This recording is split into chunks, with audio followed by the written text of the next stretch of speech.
Baik, bismillah kita mulai. Assalamualaikum warahmatullahi wabarakatuh. Innal hamdalillahi nahmaduhu wa nasta'inuhu wa nastaghfiruh wa natubu ilaihi wa na'udzu billahi min sururi anfusina wa min sayyiati a'malina.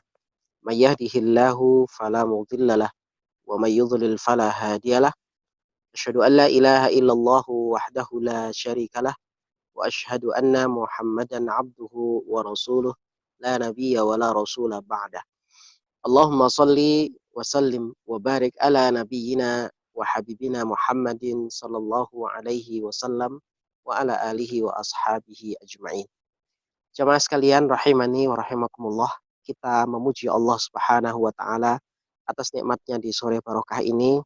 Dengan setiap ujian yang Allah hadirkan, kita diteguhkan langkah kita untuk tetap bersama, punya keinginan menambah ilmu agama, bagian ikhtiar agar senantiasa hidup rohani kita. Mudah-mudahan senantiasa Allah berkahi apa yang kita telah lakukan ini dengan kesungguhan kita hari ini, dengan media yang memanfaatkan media yang ada. Mudah-mudahan Allah ridho, dan tanda ridhonya Allah kita dimudahkan untuk memahami ilmu agama dan dimudahkan pula untuk bisa mengamalkannya insya Allah. Kita tentunya selain memuji Allah Subhanahu wa taala, saya mengajak untuk diri dan kita bersama, mari kita perbanyak sholawat untuk junjungan kita Rasulullah Muhammad Sallallahu Alaihi Wasallam. Mudah-mudahan senantiasa kita berhak mendapatkan pembelaannya kelak di hari kiamat, dan tentunya kita dimudahkan pula untuk berittiba. Konsekuensi dari syahadat Rasul adalah ittiba, mengikuti, yaitu konsekuensi beragama dengan cara mengikuti cara Nabi Sallallahu Alaihi Wasallam. Mudah-mudahan Allah kuatkan kita untuk menapaki tangga sunnah ini insya Allah. Jemaah yang Allah muliakan, alhamdulillah pada sore hari ini di waktu yang singkat, 1 jam ke depan insya Allah kita akan sama-sama menggali kembali mutiara hikmah yang ada dalam kumpulan hadis-hadis adab yang dikumpulkan oleh Al-Imam Bukhari dalam kitab Al-Adabul Mufrad. Kali ini saya loncat ke kitab yang kedua, jilid yang kedua di versi terjemah bahasa Indonesia, karena akan membahas tema yang ada kaitannya dengan ujian yang hari ini kita sama-sama rasakan. Kita akan membahas pada sore hari ini terkait masalah doa. Doa agar Allah Subhanahu wa taala memberikan kekuatan kepada kita, doa agar Allah Subhanahu wa taala senantiasa memberikan jalan keluar dan kemudahan dalam setiap urusan kita. Ketika kita merasa sempit, ketika kita merasa agak berat di pundak kita, maka mari kita merujuk kepada bimbingan Nabi SAW, apa yang dilakukan dan bagaimana kita bisa mengamalkannya. Baik jamaah sekalian yang di rumah memegang kitab, silahkan dibuka di jilid yang kedua.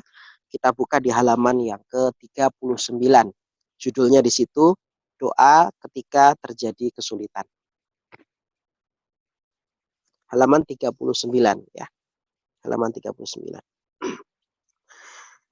Kita baca dulu riwayatnya, baru kita nanti akan sama-sama menggali bagaimana syarhnya dan kandungan yang dalam dari satu hadis pendek ini.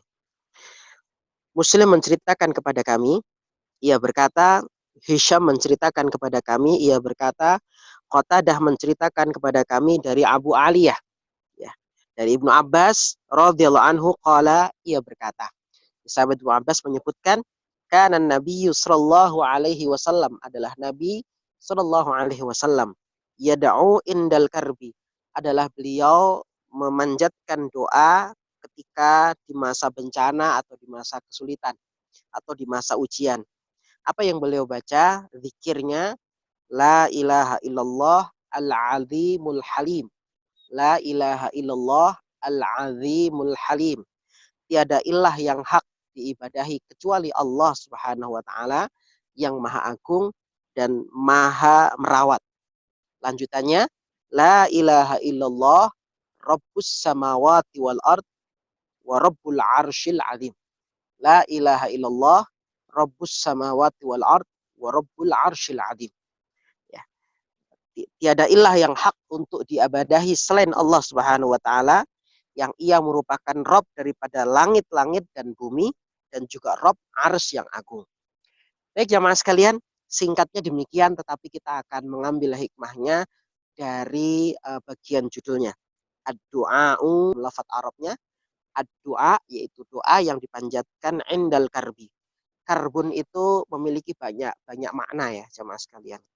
Makna globalnya kesulitan. Jadi semua kesulitan yang dirasakan oleh manusia bisa menggunakan kosakata kaf, ro, ba, ya, karbun, ya. Dan ini jenis kesulitan yang tidak menetap. Ada kesulitan yang sifatnya menetap, ya. Dan karbun termasuk jenis kesulitan yang tidak menetap.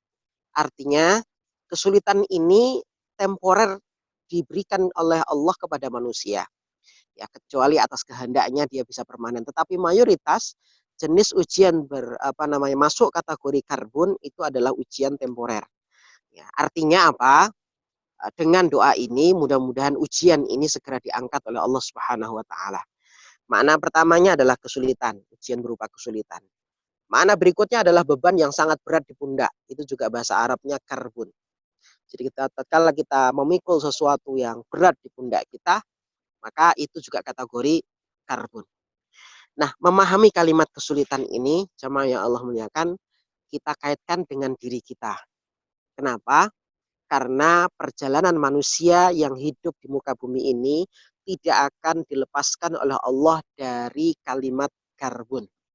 Sama halnya kalau dalam bahasa Quran juga maknanya yang kesulitan global itu adalah al-kabad. Ya, kabad itu lebih kepada kesulitan yang kita belum tahu jalan keluarnya. Jadi gelap, blank semuanya. Kita nggak ngerti harus kemana, harus ngapain. Laqad khalaqnal insana fi kabad. Itu juga jenis kesulitan yang sama, cuman menggunakan bahasa kegelapan. Karena kita di saat kondisi itu belum mengetahui jalan keluarnya, belum mengetahui solusinya, belum mengetahui apa yang harus kita lakukan. Bahasa Arabnya kabad, ya. Laqad khalaqnal insana fi kabad. Kami telah menciptakan manusia, konsekuensinya dia akan selalu merasakan kesulitan dalam hidupnya. Artinya apa? Selalu itu apa? Jadi mengiringi kesenangan yang Allah hadirkan. Jadi orang kalau namanya senyum di dunia itu temporer. Senyum abadi cuma tempatnya di akhirat. Jadi senangnya orang jangan lupa Allah juga akan selipkan ujian yang menjadikan pundaknya terasa berat dan menjadikan dadanya terasa sesak serta sempit. Itulah kenapa kita mendapati bahwasanya namanya kesulitan hidup itu tidak hanya dirasakan orang nggak punya harta. Orang punya harta, namanya dia manusia, dia tidak akan lepas daripada kalimat ini. Kalau tidak karbun, maka yang kedua gabat. Ya, sama-sama kesulitan yang tidak abadi, akan tetapi kita nggak ngerti harus ngapain dan harus melakukan apa. Nah, di dalam bab ini, kenapa kita mempelajari bab tentang doa yang dijadikan oleh Allah dalam syariat sebagai silahul mukmin. Doa itu merupakan senjatanya orang mukmin karena manusia tidak akan lepas daripada kesulitan ini. Sebelum kita bahas hadisnya, mungkin boleh kita di bagian awal ini kita mencari hikmah sedikit lah, meskipun hikmahnya amat sangat luas. Apa hikmahnya manusia itu dibuat sulit dalam kehidupannya, atau terkadang diselipkan ujian yang tidak nyaman. Maka kalau kita bisa ambil kesimpulannya dari para ulama, yang pertama adalah Allah Subhanahu wa taala ingin menguji keimanan kita. Salah satu dalil yang sering kita dengar adalah firman Allah Subhanahu wa taala dalam surat Al-Ankabut di bagian awal ayatnya. Jamaah sekalian bisa melihat di sana Allah Subhanahu wa taala berfirman, ahasiban nasu ayyutraku ayyaqulu amanna wa hum la yuftanun. Apakah manusia itu mengira akan dibiarkan begitu saja mereka mengatakan saya beriman, sementara kehidupan mereka belum pernah melewati namanya ujian. Pertanyaan kita, kenapa harus diuji?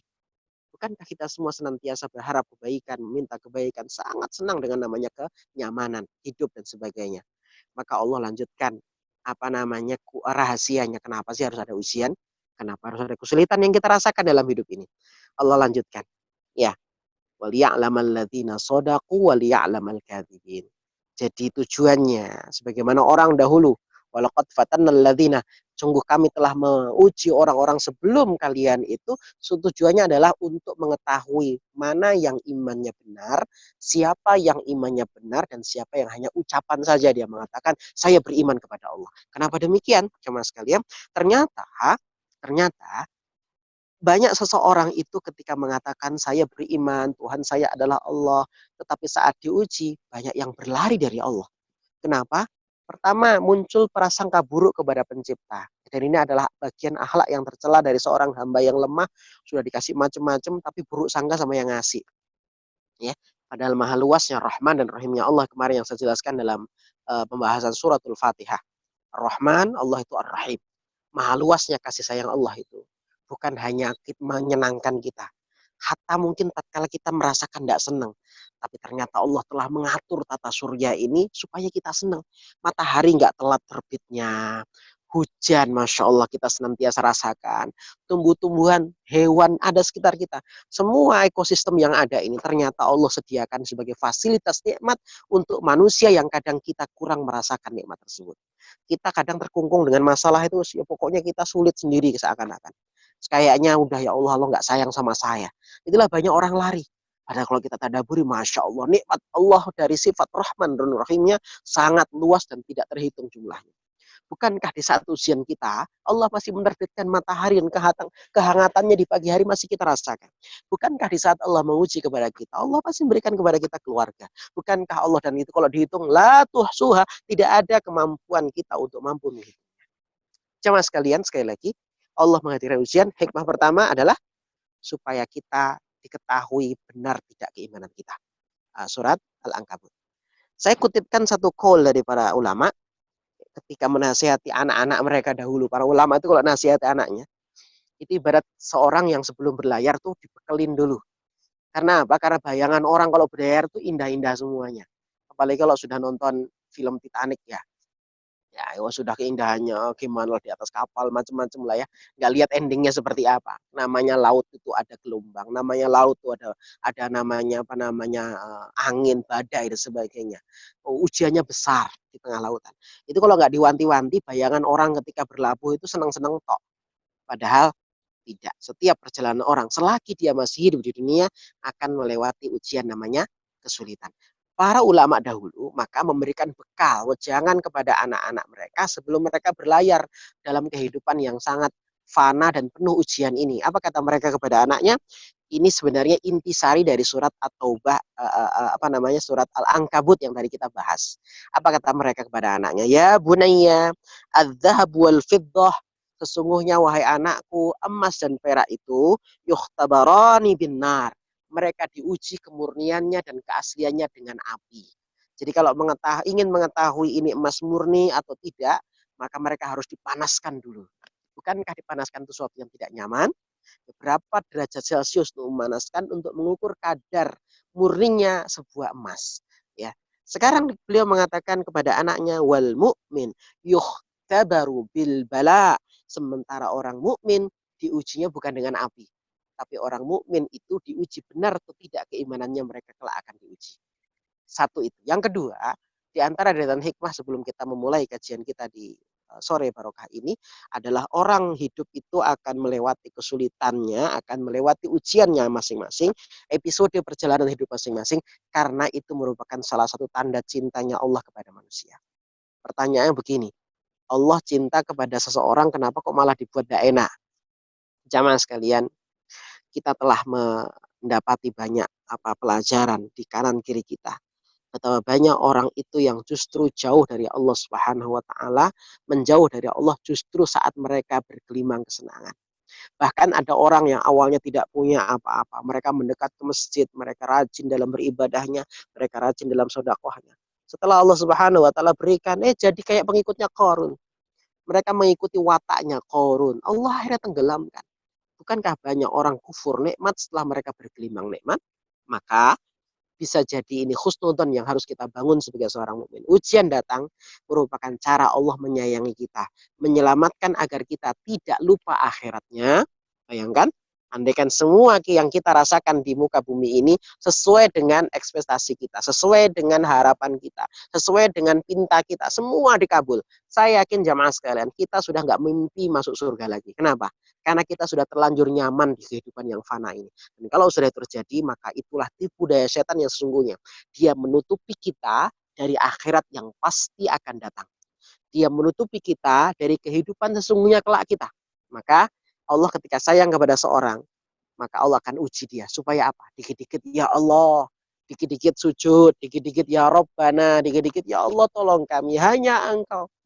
Jamaah sekalian, banyak orang bisa khusyuk dalam ibadahnya saat diuji. Dan betapa banyak orang saat mendapatkan nikmat, dia merasa biasa saja dalam ibadah. Tidak ada tetesan air mata, tidak ada tumak ninahnya dalam ibadahnya.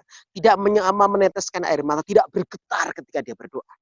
Tapi ketika Allah Subhanahu wa taala memberikan ujian kepada manusia, Masya Allah, kita merasakan sendiri jamaah sekalian. Saya yakin jamaah sekalian pernah merasakan episode ujian masing-masing.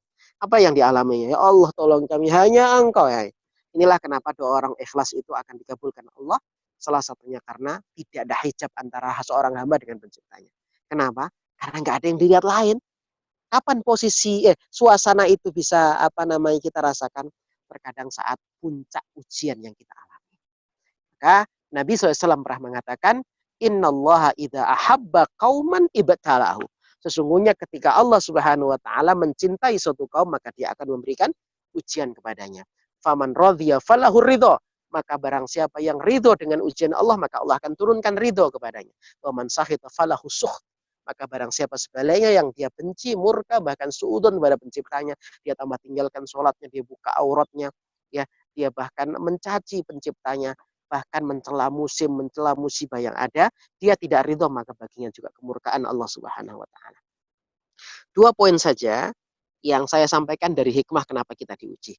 Meskipun di antara deretan yang disebutkan oleh para ulama adalah sekian banyak kenapa kita harus diuji. Nah, jamaah sekalian, bab ini adalah merupakan jurus senjata yang diberikan oleh syariat saat ujian itu datang. Apa yang disebutkan oleh Nabi SAW yang diceritakan oleh sahabat Ibnu Abbas, beliau senantiasa membaca zikir. La ilaha illallah al-azim al-halim. La ilaha illallah al-azim al-halim. Kemudian la ilaha illallah rabbus samawati wal ard. Ya, wa rabbul arsil azim.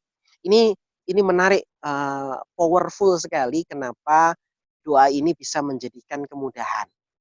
Mungkin untuk awal saya bacakan beberapa testimoni yang saya rujuk dari beberapa kitab ya. Jadi testimoni terkait pengamalan doa ini. Ya, saya rujukkan dari beberapa kitab yang lain selain Al-Adabul Mufrad, tapi nyangkut dengan doa ini. Yang pertama, kita bisa melihatnya dalam kitab Syiar A'lamun Nubala yang ditulis oleh Al-Imam Az-Zahabi rahimahullahu taala. Ini kitab yang penting untuk kita bisa baca, referensi rujukan untuk kita melihat bagaimana generasi-generasi orang-orang salafus saleh terdahulu dan bagaimana akhlak mereka. Nah, salah satunya dikutip oleh Imam Az-Zahabi. Jadi kisah tentang Hasan bin Ali bin Abi Thalib. Ya, jadi Hasan bin Ali bin Abi Thalib. Ya, dikisahkan bahwa Al-Walid bin Abdul Malik, jadi ada Al-Walid bin Abdul Malik ini menyebar hoak. Ya, jadi hoaknya adalah menuduh Hasan bin Ali bin Abi Thalib itu mereka dituduh membuat makar. Ya, jadi memerintahkan kepada masyarakat Irak untuk membaiatnya sebagai khalifah. Jadi memberontak ceritanya ya. Jadi beliau mengatakan Al-Walid bin Abdul Malik mengatakan ungdur Hasan bin Hasan fajlidhu mi'ata jaldah. Lihat tuh Hasan bin Hasan, ini ceritanya menyebar berita hoak. Jilid dia 100 kali ya. 100 kali jilitan ya. Ya, kemudian ya wa auqifhu linnas. Kemudian wukufkan dia atau berdirikan dia di hadapan manusia. Jadi permalukan dia. Jadi Hasan bin Hasan ini diceritakan disebar hoak bahwasanya dia mengikrarkan diri untuk dibaiat oleh orang-orang Irak. Siapa yang menyebarkan hoak ini adalah Al-Walid bin Abdul Malik. Maka ia menulis surat ke pemimpin Madinah pada waktu itu ya. Disebutkan di sini dia menulis surat kepada penguasa Madinah pada waktu itu. Qala, disebutkan di sini Qala fa ba'asa ilaihi, ya. Qala fa ba'asa ilaihi faji'a bihi. Jadi ia berkata kepada gubernur Madinah pada waktu itu, eee, "Tolong utus orang ke sini, ambil dia." Maka didatangkanlah orang, untuk, menangkap itu Hasan bin Ali bin Abi Thalib. Ya, jadi beritanya viral. Ya, nanti nanti pokoknya ditanyalah nanti gimana yang betul, apakah ini cuman betul-betul berita dusta atau beneran dia mengikrarkan diri sebagai khalifah agar masyarakat Irak membaiatnya. Setelah dipanggil, ya, nah, eee, dia kemudian ada sepupunya datang untuk mensupport. Jadi sepupunya ini, disebutkan dia mensupportnya dan mengatakan di telinganya, ya, jadi Ali bin Husain bin Ali Zainal Abidin. Jadi Ali bin Husain bin Ali Zainal Abidin. Ini ada kemiripan nama itu kalau orang-orang Arab biasa sama sekalian. Ayahnya namanya Hasan, punya anak Hasan sama. Anak ayahnya namanya Ali atau kakeknya namanya Ali, dia ini ikut nama kakeknya sama biasa. Nah, ini di sini namanya adalah Ali bin Husain bin Ali Zainal Abidin. Ini sepupunya. Sepupunya ini pernah mendengar tentang riwayat yang tadi sama-sama kita baca. Ya, ya bena ammin, wahai anak pamanku, ini kata sepupunya. Takallam bikalamil farj. Ucapkanlah sebagaimana ucapan orang-orang yang sedang kesusahan yang pernah diajarkan Nabi Shallallahu Alaihi Wasallam. Yufarrijullahu anka. Semoga dengan ucapan itu atau lafaz zikir itu Allah Subhanahu wa taala akan melepaskanmu daripada kesulitan ini. Faqala, kemudian beliau mengajarkan kepada sepupunya atau mengingatkan bacaan yang tadi sama-sama kita baca. La ilaha illallah al-azimul halim. Tiada ilah yang hak diibadai kecuali Allah yang maha agung, yang maha merawat.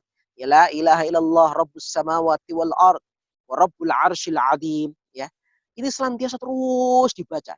Jadi saat di sebelum di sidang itu, jadi ini sepupunya pengen minta izin untuk ketemu, kemudian menasihati beliau, itu dibaca dalam sel, dibaca. Sampailah dihadapkan kepada gubernur pada waktu itu, ya. Apa kata beliau? Faqala farafa'a ilaihi Utsman ra'sahu, ya. Utsman pada waktu itu atau yang menjadi gubernur pada waktu itu mengangkat kepalanya, ya. Mengangkat kepalanya seakan-akan dia terkaget melihat ini kok, ini masa ini yang ditangkap, ya. Kenapa beliau kagetnya? Faqala ara wajhu rajulin kudiba ilaihi. Aku melihat di wajahnya itu seorang laki-laki sedang kudiba, didustakan atau maksudnya dia difitnah. Aku melihat di wajahnya kelihatan dia bukan yang melakukannya. Dia ini orang sedang difitnah. Jamaah sekalian, kalaulah Allah Subhanahu wa taala tidak memberikan kemudahan, maka pandangan orang itu yang awalnya suka bisa berubah menjadi kebencian. Tetapi ketika Allah Subhanahu wa taala yang maha merawat, yang maha agung, itu memberikan kemudahan kepada kita, Masya Allah. Sesuatu yang mustahil itu akan terjadi. Menurut kita nggak mungkin jadi mungkin. Kebenaran fakta itu akan muncul. Allah tampakkan di pandangan khalif gubernur pada waktu itu. Kemudian wajah tidak bersalah. Ya, jadi aku melihat ini wajah orang kena fitnah ini, didustakan dia. Maka kata beliau, khallu sabil, lepaskan dia. Ya, ente salah tangkap ini.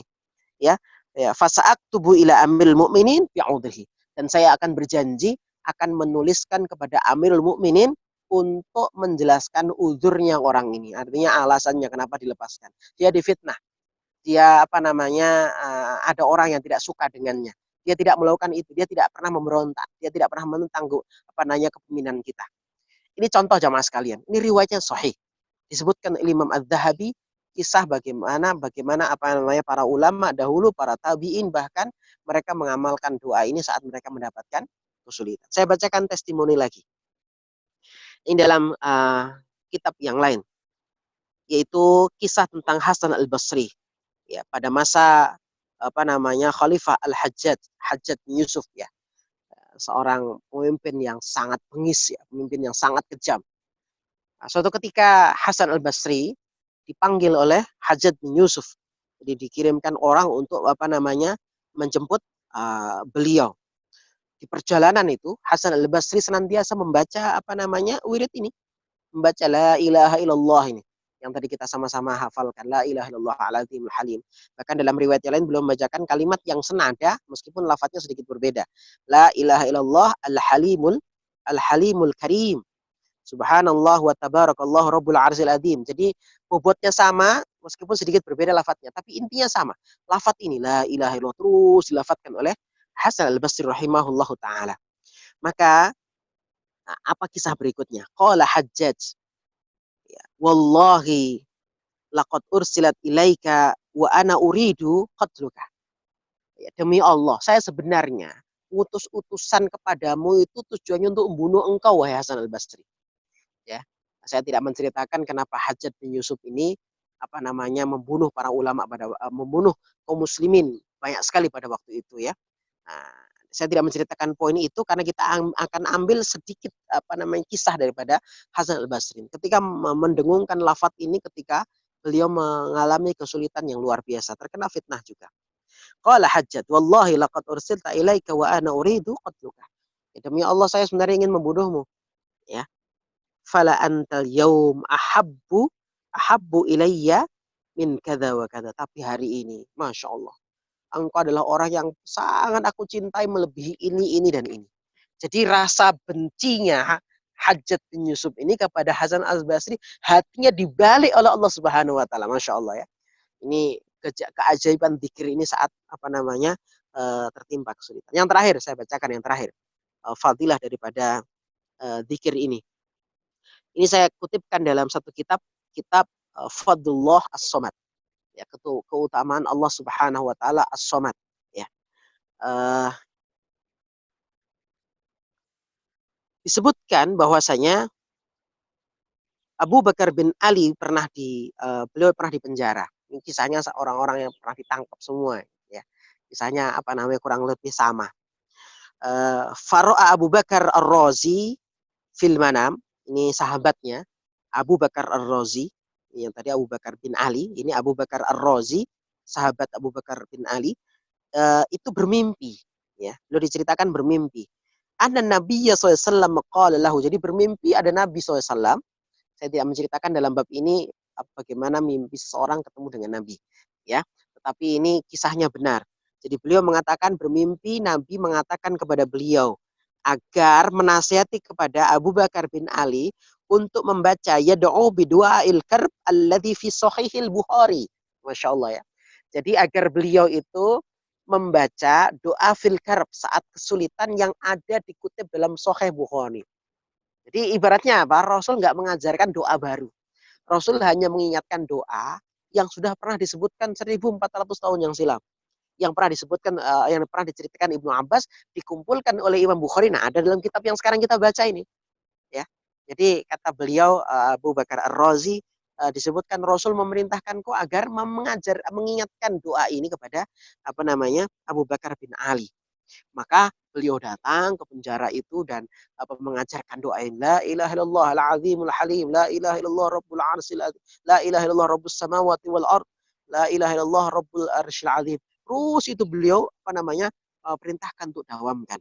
Maka Masya Allah ya. Ya. Falam falam yakun illa qalilan hatta ahruj. Beliau Abu Bakar mengatakan aku tidak lama akhirnya dibebaskan. Ya, jadi aku bisa keluar dari penjara ini. Dan itu salah satu fadilah daripada doa yang tadi kita sama-sama baca riwayatnya. Jamaah sekalian yang Allah muliakan, setelah kita sedikit, ini baru 3, sebenarnya ada testimoni-testimoni yang lain, cuman di waktu yang singkat ini saya sebutkan 3 saja testimoninya agar kita semakin mantap dan semakin yakin mengamalkannya. Pertanyaannya adalah jamaah sekalian, bagaimana agar doa ini memberikan betul manfaat atau bahasa mudahnya agar doa ini manjur. Maka doa itu terkait dengan hati. La yakfi bimujarradit talaffuz. Tidak cukup hanya sekedar kita bisa menghafalkan dan melafatkan. Kalau itu semua orang bisa gampang menghafalkan dan melafatkannya, maka pasti kemanfaatannya pasti ada. Tetapi jamaah sekalian, doa itu ada kaitan dengan hati. Dan Allah tidak bisa kita tutupi dari apa yang kita sembunyikan dalam hati kita. Ya'lamu ma fis sudur. Ya'lamu bidzatis sudur. Allah itu maha mengetahui sesuatu yang bahkan terbesit saja dalam hati kita. Maka harus ada hubungan yang erat, kesesuaian antara ucapan lisan dan amalan hati. Kalau kita mengatakan la ilaha illallah, maka syarat agar doa ini betul-betul memberikan kemudahan atas kesulitan yang sedang kita alami, harus kita sesuaikan, sinkronkan. Betul-betul la ilaha illallah itu hati kita juga la ilaha illallah. Tidak ada yang hak untuk kita ibadahi selain Allah. Maka berarti tidak boleh orang meminta kemudahan kepada Allah hatta melafalkan doa yang sahih ini saat hati kita masih menyekutukan Allah Subhanahu wa taala.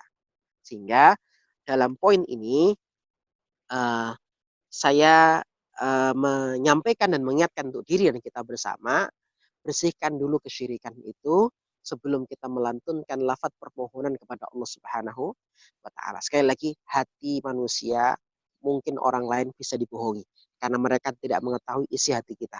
Tapi Allah yang Maha Alim, tidak ada yang bisa kita tutupi dari rahasia yang dalam hati kita. Ya'lamu ma fis sudur. Oleh karena itu bersihkan hati kita. Betul-betul la ilaha illallah ya, hati kita la ilaha illallah. Betul-betul kita memuliakan Allah, betul-betul kita menta'zimkan Allah. Nah, di sini jamaah sekalian, kalimat-kalimat dalam lafaz zikir ini kita digiring oleh Allah Subhanahu wa taala untuk mengakui keagungan Allah. Jadi kita digiring oleh Allah agar melafadzkan ini doa yang diajarkan Nabi supaya kita mengagungkan Allah. Kenapa? Hati manusia yang ada kibernya, inilah yang menghijabi antara permohonan dia dengan Allah Subhanahu wa taala. Gampang aku bisa baca kok. Itu sudah ada kiber itu. Seakan-akan dengan kepediannya dia dengan baca itu pasti selesai. Padahal hatinya bergemuruh ada kiber. Ada terbesit kesombongan, kemampuan dia. Padahal ada kaitannya masalah masyiah atau kehendak Allah dalam pengabulan doa ini. Ridho tidak Allah dengan kita. Maka di dalam doa ini Allah menggiring kita untuk mengakui keagungannya Allah Subhanahu wa taala. Lewat kalimat apa? Satu, lewat kalimat Al-Azim. Yang kedua lewat kalimat Al-Halim. Yang berikutnya lewat kalimat Rabbus samawat wal ard. Itu keagungan Allah semuanya. Supaya apa? Kita rendah. Kita betul-betul budak. Kita ini lemah. Kita ini tidak ada yang azim. Kalau itu sudah bersih semuanya, tidak ada makhluk di sini yang azim, yang halim, yang rob. Ya, rob kita ini, kita rob itu kalau manusia saya pernah ceritakan, rob kalau dia itu manusia terbatas ya mas kalian. Manusia itu kalau mampu memelihara, mampu menjaga, terbatas manusia menjaga. Tapi Allah sempurna penjagaannya. Maka itu harus bersih dulu. Tidak ada. La ilaha illallahnya harus benar. Allah itu yang azim, nggak ada yang azim di muka bumi. Kalau itu benar, insya Allah. Maka jamaah sekalian. Pertanyaan ini muhasabah untuk kita bersama. Kenapa kadang saya pribadi dan kita semuanya merasakan berat sekali sebuah permasalahan itu. Ternyata lewat doa ini saya baru menemukan jawabannya. Ya, apa itu? Dari kalimat Al-Azim. Allah itu Maha Agung. Artinya supaya kita itu merasa ringan dan tidak berputus asa dari pertolongan Allah, maka kita merasa lemah dan harus mengagungkan Allah. Terkadang kita merasa berat itu karena merasa berat masalah kita dan Allah itu kecil. Dan inilah yang terbalik. Kita belum membesarkan Allah dengan sesungguhnya. Maka kunci para ulama dahulu, para salafus saleh dahulu ketika mereka ujian dari Allah, agungkan Allah dengan sesungguhnya. Besarkan Allah dengan sebenarnya, maka masalah kita akan kecil. Kita punya Allah Al-Azim. Al-Azim yang seperti apa? Disebutkan, saya contohkan. Keagungan Allah Subhanahu wa taala Rabbus samawati wal ard, lanjutannya contohnya. Sebagai Rabb langit, 7 lapis langit dan bumi. Di mana letaknya? Bumi ini baru dibandingkan dengan planet-planet di langit pertama aja mas sekalian. Jadi semua yang ditemukan manusia sampai mungkin Pluto mungkin demikian, itu semua masih di bawah langit yang pertama. Belum langit yang kedua, belum. Kita bisa bayangkan, bumi ini kalau sudah dari naik ke atas sana, kecil, tidak kelihatan. Tidak kelihatan. Bahkan seperti setitik debu di luasnya padang pasir yang sangat luas sekali. Itu pun bahkan lebih kecil lagi. Ini bumi. Itulah kenapa tidak heran tatkala Nabi SAW pernah membandingkan. Lau kanatid dunya ta'dilu janaha ba'udah. Andaikan dunia ini, kata Nabi SAW, itu senilai beratnya, senilai andaikan, itu masih andaikan ya, belum benar artinya. Senilai dengan sehelai sayap nyamuk. Apa kata Rasulullah? Masako kafirun surbatama. Orang kafir itu tidak akan mendapatkan jatah setetes air pun masuk kerongkongannya. Sekarang kita pahami hadis ini. Kenapa hari ini orang kafir bukan setetes yang dirasakan? Dikerucuk oleh Allah Subhanahu wa taala. Kita melihat orang kafir kaya, orang kafir meski ingkar menyekutukan Allah, tidak menyembah Allah, mereka diberikan dunia dalam kehidupan mereka. Kenapa kok nggak sebagaimana hadis ini? Rasul mengatakan andaikan dunia itu senilai seharganya dengan sehelai sayap nyamuk, maka pasti orang kafir tidak akan mendapatkan minum meskipun setetes. Berarti apa artinya? Berarti kalau kita hari ini mendapati orang kafir bisa minum, bahkan mereka dilebihkan rezekinya oleh Allah, itu tandanya berarti nilainya dunia tidak lebih berat daripada sayapnya seekor nyamuk. Jadi kalau seberat seekor nyamuk aja, maka mereka nggak dikasih minum. Berarti kalau dikasih minum, berarti dunia tidak lebih berat. Berarti ringan banget. Ya, lebih ringan sayapnya seekor, maaf, lebih ringan dunia daripada sayapnya seekor nyamuk. Maka jemaah sekalian, Allah itu Al-Azim. Allah Al-Azim. Sehingga hari ini supaya kita bisa apa namanya tetap bisa tersenyum meskipun kita sedang diuji. Bersyukur atas setiap keadaan yang sekarang kita sedang alami, maka jemaah sekalian, besarkanlah Allah dengan sebenarnya. Maka masalah kita akan jadi kecil. Besarkan Allah dengan sebenarnya, maka masalah kita akan jadi ringan. Hari ini kita mendapati namanya virus corona. Kita mendapati COVID-19. Kita lihat nih, 7 miliar manusia di muka bumi ini. Allah Subhanahu wa taala kalau tidak halim, kalau tidak maha merawat, subhanallah jamaah sekalian, kita semua bisa kena. Waliyadzubillah, kita berlindung kepada Allah daripada keburukan itu. Tapi lihat berapa jumlah orang yang kena. Dari 7 miliar manusia di muka bumi ini. Ya, ada bunyinya juta apa namanya yang terkena, itu tanda jamaah sekalian. Allah Subhanahu wa taala hanya ingin menegur kita. Yang mungkin caranya menyayanginya dengan cara seperti itu betul-betul supaya kita semua kembali kepada Allah Subhanahu wa taala. Maka Masya Allah. Kalau Allah Subhanahu wa taala tidak halim, kita semua tiap hari sudah ditempelengi jemaah sekalian. Itu bahasa kasarnya demikian. Ya. Bukankah Allah Subhanahu wa taala banyak di muka bumi ini disekutukan oleh manusia, bahkan oleh orang muslim sendiri, mengatakan mengakui selamat Natal, ya mengiyakan orang lain mengatakan Allah itu punya anak, kita juga ikut selamat ya atas Tuhanmu lahir ya ke dunia ini, kelahiran dan sebagainya. Bukankah itu yang mengucapkan kebanyakan orang-orang Islam?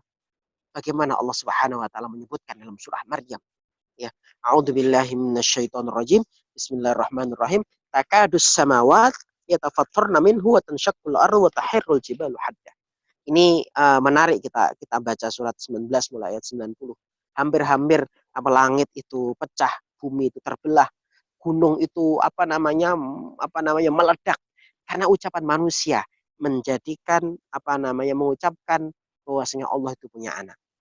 Jamaah sekalian, maka ini Allah itu Al-Halim.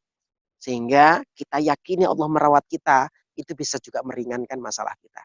Yakin kita ditolong Allah, yakin Allah sempurna perawatannya. Itu Masya Allah ya. Kita ini akan menjadi hamba-hambanya yang tidak meninggalkan Allah meski saat kita diuji. Maka jemaah sekalian, mari kita bisa amalkan doa singkat ini. Nah, kita bisa baca bersama la ilaha illallah ya. Kita yang mungkin di rumah bisa lihat di bukunya, dihafalkan la ilaha illallah ya, al-azimul halim, la ilaha illallah, rabbus samawati wal ard wa rabbul arsyil azim. Ya, terus dilafalkan demikian. Ini salah satu ya bagian daripada doanya. Bagian akhir jemaah sekalian, saya hanya ingin menambahkan tentang kunci jaminan keamanan kita selain doa. Doa sudah beres. Yang tadi saya garis bawahi dari doa adalah sesuaikan antara apa yang kita ucapkan dengan apa yang terbesit dalam hati kita. Itu satu. Jangan sampai kita mengucapkan la ilallah, hati kita ada selain Allah yang masih ada di sini. Kita yakini, kita cintai, kita takuti, melebihi takutnya, cintanya kita kepada Allah Subhanahu wa taala. Maka tidak akan bisa memberikan efek yang baik dari apa yang kita lafazkan.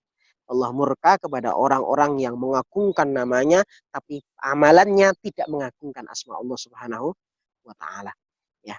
Maka jaminan keamanan itulah kenapa dahulu pernah saya menjelaskan, satu dalam surat Al-Fil dan surat Quraisy, yang kedua dalam surat Ibrahim ayat yang ke-35, kemudian yang ketiga ada dalam surat Al-A'raf surat 7 ayat 96. Saya ulangi, dalam surat Al-Fil dan surat Quraisy, kemudian dalam surat Ibrahim ayat 35, dan kemudian dalam surat Al-A'raf ayat 96.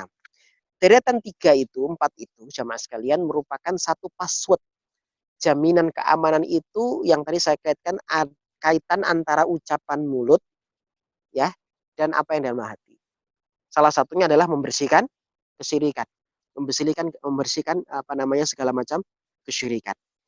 Saya contohkan dalam surat Al-A'raf dulu ayat 96. Allah mengatakan alladzina amanu wa lam yalbisu imanahum bidulmin. Orang-orang yang beriman dan imannya itu syaratnya tidak dicampur adukkan dengan kezaliman. Dalam tafsir silakan dibuka, zalim di situ maksudnya dalam kurung syirik. Kenapa? Karena Luqman pernah memberikan nasihat kepada anaknya, ya bunayya, wahai anakku, la tusyrik billah, janganlah kamu menyekutukan Allah. Kenapa? Inna syirka la dzulmun adzim. Kesyirikan itu merupakan kezaliman yang sangat besar. Jadi di sini zalimnya adalah syirik. Maka apa janji Allah? Kalau iman kita nggak ada syiriknya. Jadi bukan ngomong ya Allah, saya beriman ya Allah selesai, enggak. Nah, kita lihat dulu hati kita, amalan kita, ada syiriknya enggak? Kalau sudah betul benar iman tidak ada syiriknya, barulah Allah kasih jaminan. Ulaika lahumul amnu wa hum muhtadun. Ujung ayat 96 dalam surat Al-A'raf ini Allah mengatakan, mereka itulah orang yang berhak mendapatkan jaminan hidayah, ya, dan mereka dapat jaminan keamanan. Ya, ini satu. Contoh lagi yang pernah dilafatkan, dipanjatkan Nabiullah Ibrahim alaihissalam ketika mendoakan agar keluarganya di kota Mekah mendapatkan jaminan keamanan dari Allah Subhanahu wa taala. Ayat 35 surat Ibrahim. Allah mengatakan, "Wa idz qala Ibrahimu Rabbij'al hadzal balada amina." Tatkala Nabi Ibrahim itu berdoa, ya Allah jadikan negeri Mekah ini negeri yang aman. Ada kalimat aman di situ. Apa passwordnya? Nah, beliau melanjutkan, wajnubni wa baniya an na'budal asnam. Jauhkan dariku dan dari seluruh anak turunanku nanti ya Allah. Apa itu? Nah, ini petaka terbesar yang menjadikan Allah mencabut jaminan keamanan sebuah negeri. Apa itu? Na'budul asnam, penyembahan terhadap berhala. Dalam kurung kesyirikan ketika merajalela, maka Allah akan cabut jaminan keamanan dalam sebuah negeri. Tuh. Kemudian Al-Fil. Al-Fil itu satu hikmahnya, Allah menghancurkan bala tentara Abraha, pasukan gajah. Dan itu merupakan daripada aplikasi dari dikabulkannya doa Nabiullah Ibrahim alaihissalam. Jadi Allah jadikan negeri yang aman. Rumah Allah dijaga oleh Allah Subhanahu wa taala.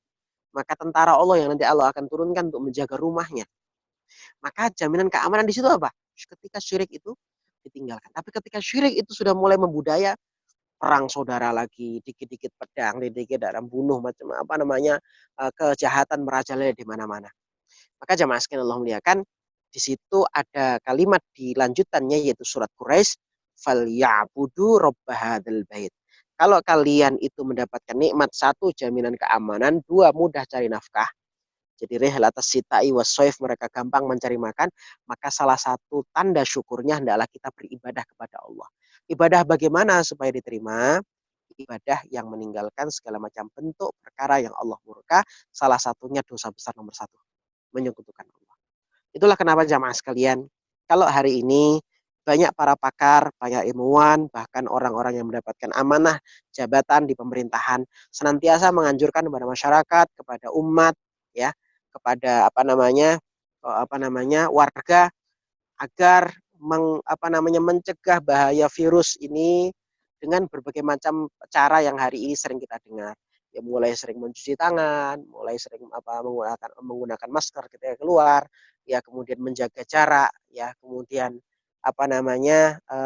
tidak dulu keluyuran dan sebagainya. Contoh-contoh ini salah satu antisipasi yang baik. Akan tapi tidak boleh kita pungkiri bahwasanya ujian ini Allah Subhanahu wa taala angkat ketika Allah Subhanahu wa taala ridho kepada kita.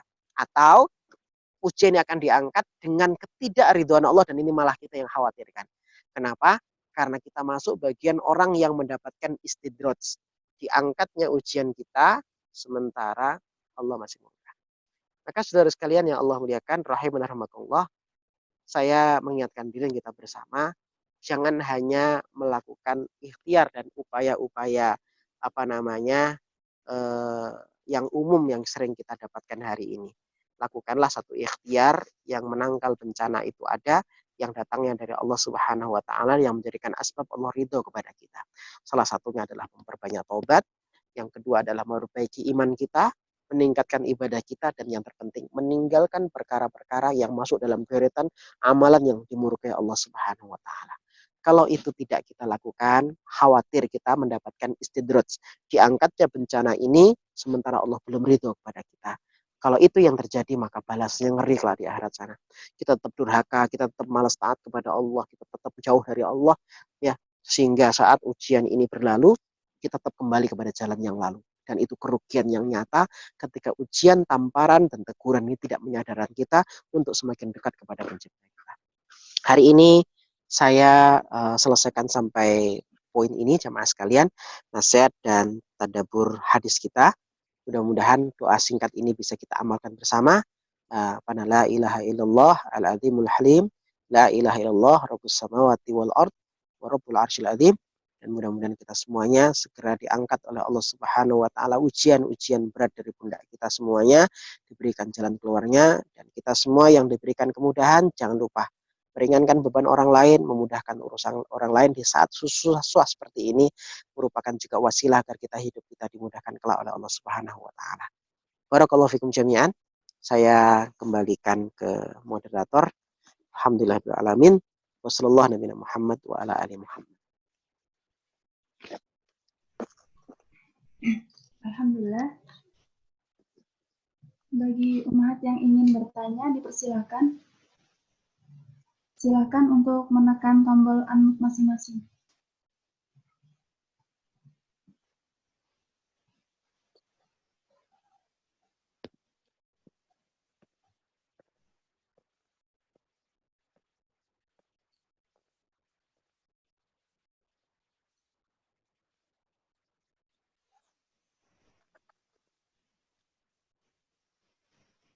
Pas semua kayaknya, Mbak Yui. Udah paham kali Ustadz ya. Yang lain silahkan.